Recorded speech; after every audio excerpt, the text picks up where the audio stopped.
Olá, queridos amigos! Sejam todos bem-vindos ao canal Luz para a Eternidade. Trago hoje para vocês o relato bastante emocionante de uma artista que não quis se identificar. Essa linda psicografia se encontra no livro Morri, e Agora?, da autora Vera Lúcia Marinzec de Carvalho, ditado pelo espírito Antônio Carlos. Peço que não se esqueçam de se inscrever no canal, ativar os sininhos das notificações, deixem um like para que possamos chegar às pessoas que necessitam da nossa ajuda. Muito obrigado. Luz para a Eternidade apresenta a artista. Sentia-me muito doente, sabia que a doença que padecia era incurável. Estava sofrendo muito e o tratamento também era dolorido. Pedi muitas vezes ao médico, que conhecia desde criança, para interromper o tratamento. Esses remédios me fazem mais mal do que bem, exclamei. Ele explicou por minutos que eu estava errada e que, embora doloroso, era o que a medicina oferecia, etc. Meu querido doutor deve ter pensado melhor e ter feito o que eu queria. Só que não está mais me visitando, falei suspirando. Meu mordomo, secretário, nem sei mais o que ele era para mim, porque fazia de tudo em casa. Entrou na sala em que eu estava. Talvez, pensando melhor, a definição que poderia lhe dar era de apaixonado amigo. Silencioso e triste, abriu a cortina de uma das janelas. Nada falou. Estavam ele e uma das empregadas que ficou comigo, obedecendo-me. Eu não queria conversar. Primeiro, por não gostar mais de falar, não tinha assunto a não ser de doença, e isso me cansava. Segundo, porque depois que meu filhinho faleceu, desinteressei-me de tudo. Tinha bastante dinheiro e o mordomo administrava-o bem. Fechamos a casa com nós dentro, isso para que jornalistas, ávidos por notícias, não conseguissem alguma foto minha doente. Já não parecia mais a jovem que fora. E ele, meu mordomo, não me dava motivos para recriminá-lo. Abriu a cortina da janela que dava para os fundos da casa. Como agora não gosto de jornalistas, expressei-me baixinho. Ele me olhou, ou talvez para a poltrona em que eu estava, aproximou-se devagarzinho e arrumou a manta que estava sobre a poltrona, cobrindo-me. Olhei-o agradecida.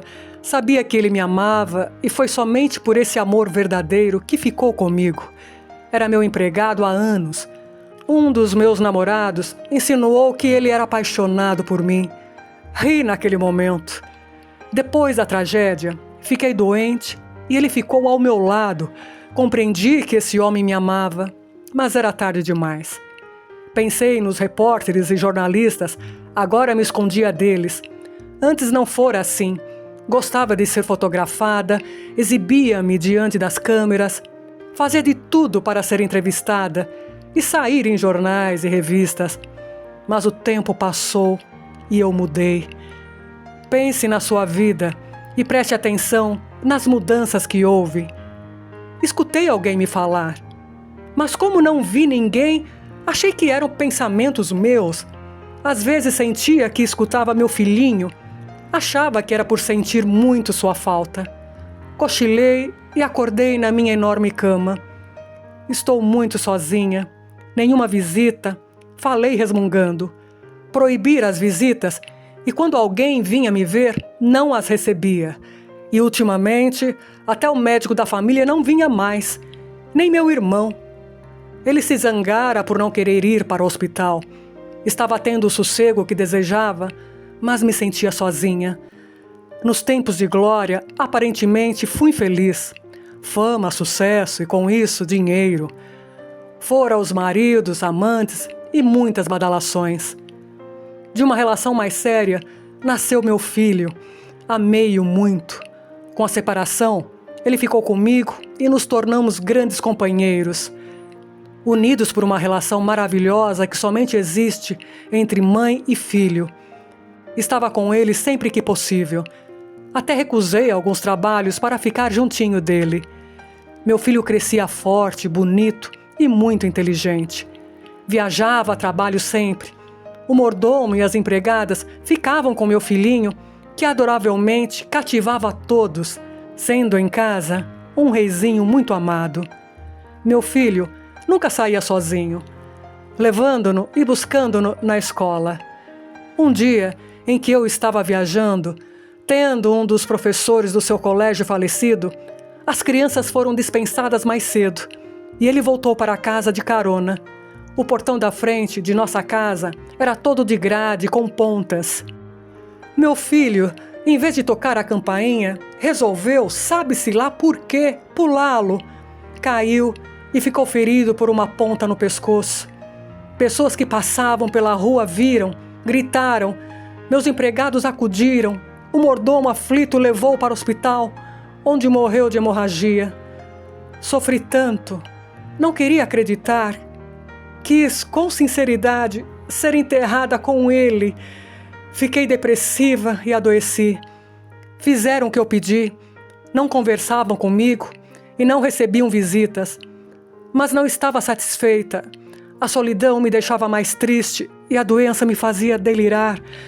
Ora escutava alguém que me dava a impressão de ser meu menino a me falar para analisar a situação. Ora sentia pessoas orarem por mim. Ao sentir isso, achava que eram fãs querendo que me curasse. Mas às vezes sentia ou escutava pessoas chorarem, achando que haviam me perdido. Eram sensações estranhas que me deixavam confusa. Desejava que passasse logo, mas não passava. Por tempos vivi nessa agonia e tristeza, sem conseguir definir se foram meses ou anos.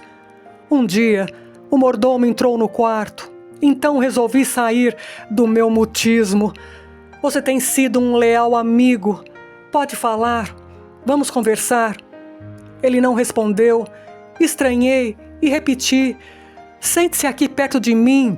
Vamos conversar. Ele deu uma olhada pelo quarto e saiu. Será que o ofendi? Certamente o fiz, mas não foi por querer. Pensei. Conquistara, usando de minha beleza muitos homens, mas não o seduzi. Nunca tive a pretensão de ter um caso com um empregado. Já viu como é o corpo dele e como é o seu? A voz que ouvia de vez em quando me falou. Já viu como é o corpo dele e como é o seu? A voz que ouvia de vez em quando me falou. Vou telefonar para meu médico ou para meu irmão. Não consegui tirar o fone do gancho. Toquei a sineta que fora colocada na minha mesinha de cabeceira desde que ficara doente. Nada. Depois de um tempo, o mordomo entrou no quarto, olhou tudo, passou a mão pela cômoda, pegou um porta-retrato com fotos minhas, olhou-as com carinho e disse baixinho: Perdoe-me, não pude impedir que seu irmão, seu herdeiro, vendesse tudo. Amanhã virá o caminhão para retirar alguns móveis que serão leiloados. Logo, os novos proprietários estarão aqui e modificarão tudo. Irei embora. Essa casa deveria ser um santuário e não deveria ser modificada. Como? Gritei. O que está falando? Meu irmão vendeu tudo. Como pode se eu ainda não morri? Veja a diferença. Escutei a voz. Olhei para ele examinando e depois para mim. Estávamos muito diferentes. Ele sadio e eu doente. Mas a voz insistiu. Analise-o novamente. O mordomo chorava sentido. Então percebi que seu corpo era grosseiro e o meu leve e diferente. Pedi para ele ficar no quarto comigo, mas ele saiu. Escutei barulho, abriram o quarto. Meu irmão e o mordomo entraram. Meu mano deu ordem. Você, por favor, pegue tudo que era de uso pessoal e os retratos. Coloque-os nestas caixas. Vou levá-las comigo, depois resolvo o que farei. Ela nos fará falta, falou o mordomo. Já faz. Entenda que não posso mais deixar esta casa sem moradores e não pretendo residir aqui. Compreendo, expressou o mordomo triste. Por que faz isso? Gritei. Meu irmão suspirou e disse como se falasse a si mesmo: minha irmãzinha morreu. Uma artista como ela não deveria nunca morrer. Tem pessoas que vieram à Terra para serem eternas. Abri a boca de espanto. Eu morri? Deviam estar enganados. Estava ali, doente, mas viva. Olheios estavam sérios, expressões sofridas, e não iam brincar com esse assunto sério, a morte. Tremi de medo e novamente a voz: calma, você nunca pensou nas coisas boas que fez? Não estava com vontade, mas me lembrei. Pratiquei muitas caridades, tinha muito dinheiro, nunca maltratei ninguém e ajudava sempre que podia, todos à minha volta. O que mais quer nesse momento? A voz me perguntou: ver meu filhinho. Respondi em tom de súplica: não terá medo? Não! Senti alguém pegar na minha mão, olhei-a e vi uma mãozinha, deliciei-me com o contato e com o carinho, e junto da mãozinha foi se materializando a figura do meu filho. A figura do meu filho, filhinho do meu coração. Você veio me ver, sinto tanto sua falta. Mamãe, tive meu corpo físico morto e continuei vivo em espírito. Tenho-lhe pedido para observar nossos empregados, os 2 que ficaram nesta casa. Meu irmão quer vendê-la. Expressei-me sentida. Nisso, o mordomo voltou com as caixas, abriu a cômoda, foi pegando alguns objetos e colocando-os dentro. Ele é o nosso amigo querido, disse meu filho. Observe-o, mamãe. Ele é diferente de nós. Nós 2 morremos, ele não. O mordomo chorava e eu também. E agora, meu filho, que faço? Indaguei com ansiedade e medo. Venha comigo. Aqui é local de moradia para quem ainda tem o corpo carnal. Nós que os deixamos. Temos outros locais para viver. Abraçamo-nos. Confiei e fui com ele, que volitou comigo. Fui abrigada numa colônia, internada no hospital. Minha adaptação foi longa. Sentia-me doente. Tive de receber muita ajuda para me sentir novamente sadia. Quando melhorei, senti falta das atividades artísticas, de ser admirada pelos fãs. Mas acostumei-me, principalmente tendo ao meu lado meu filhinho. E a vida continuou muito diferente para mim. Era acostumada ao luxo e a ser servida. Ali tudo era lindo, mas simples, e tive de aprender a servir. Ao desencarnar, meu espírito foi desligado da matéria e meu corpo enterrado com pompas. Continuei em casa, sem compreender o que me acontecera. Fiquei muito tempo confusa. Meu filho ia sempre me visitar, tentando me explicar que meu corpo físico morrera. Era dele a voz que ocasionalmente eu escutava. E o mordomo, amigo fiel, de fato me amou, dedicou-se a mim com fidelidade. Ficou quanto pôde em minha casa, tomando conta de tudo. Fãs compadeceram-se comigo na tragédia que me abalou, com o acidente em que meu filho desencarnara e com a minha doença. Meu desencarne foi sentido. Muitos oraram por mim, outros choraram, mas tudo passou. Aos poucos foram me esquecendo. Alguns ainda se lembram do meu trabalho. Labutei muito para conseguir ser conhecida e admirada. Sofri como uma pessoa comum e somente compreendi e indaguei: o que faço agora que morri? Tempos depois, quando tive consciência desse fato, foi uma sensação muito estranha. Senti um vazio, como se passasse por uma porta e essa se fechasse e não saberia o que encontraria pela frente. Ainda bem que Deus é misericordioso e permitiu que eu encontrasse meu filhinho. Tenho planos de aprender para ser útil aqui na espiritualidade. Desejo trabalhar, auxiliando os que sofrem. Quero esquecer o passado, mas às vezes sou reconhecida aqui no plano espiritual. Você não foi artista? Sim, respondo. Depois de observada e de alguns comentários, retornamos às atividades. Sei que esses fatos serão cada vez mais raros, porque tudo muda, passa e conosco permanece o que de fato somos. Essa convidada não quis se identificar, porque nomes são para sermos identificados por uma encarnação.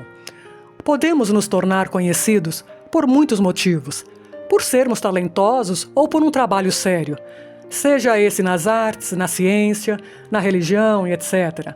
Já tivemos muitos nomes e com certeza teremos outros mais. E todos nós nos defrontamos com a morte do corpo físico, famosos ou não. E essa foi a história dela. Muitos indagam o que acontece com pessoas conhecidas que têm muitos fãs. A desencarnação para elas não é diferente. O corpo carnal morre, e o socorro logo em seguida é para aqueles que fizeram jus. Assim, como se comenta entre os encarnados a mudança de plano de pessoas famosas. Na espiritualidade também se ouvem comentários quando isso acontece. Dizem os desencarnados maldosos e cheios de inveja. Teve de tudo e do melhor, homens ou mulheres, carros, viagens, comeu muito bem, fez tudo o que queria e agora? Morreu. Se pudermos, atraremos para cá e sentirá então o que é viver sem nada, vai ter de sofrer, etc. Entre os bons se escuta: admirava seu trabalho, como foi esforçada, como trabalhou para chegar onde chegou, praticou muitas caridades, era bom filho ou boa filha, e era ótimo pai ou ótima mãe, etc. Que Deus a abençoe e que ela possa compreender sua mudança de plano, aceitar seu desencarne e ser socorrida. Quase sempre, lamentos e choros de fãs as incomodam, mas as orações de carinho fazem uma barreira em que desencarnados trevosos não conseguem se aproximar. E para onde vão depois, se é para o umbral ou para uma colônia, dependerá somente delas. Ser conhecida foi resultado de um trabalho e foi por uma ocasião, mas são os nossos atos que nos acompanham e nos farão ficarmos bem ou não. Gente, agradeço muito pelo apoio ao canal, é um incentivo maravilhoso que nos faz seguir em frente. Quem me acompanha ou é a primeira vez que está ouvindo Luz para a Eternidade, espero que tenha gostado. Peço que se inscrevam no canal, compartilhem com outras pessoas, deixem o like, porque assim o YouTube entende que o conteúdo é bom e conseguimos chegar a mais e mais pessoas que precisam ouvir mais amor, mais afeto e atenção.